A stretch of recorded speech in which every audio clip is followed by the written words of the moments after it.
Hello everybody, welcome back. Today as well we have got you another video. In this video I'll show you how you can add music to Messenger story. But before that, please to make sure to like our video, subscribe our channel, and yes, without any further delay, let's get into it. So for that, first thing would be simple for you to access your Messenger.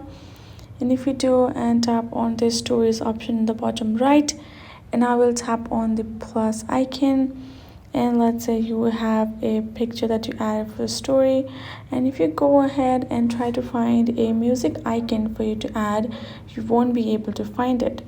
So for that matter, exit from here and now open your Facebook app. Again, tap on this plus icon, again choose a picture of yours, and you can see the music option. Go ahead, tap on it and choose a music for you from there. And once you've added the particular music, you're gonna go back and share your story by tapping on the share icon, and the same story with the music will be shared on your Messenger as well.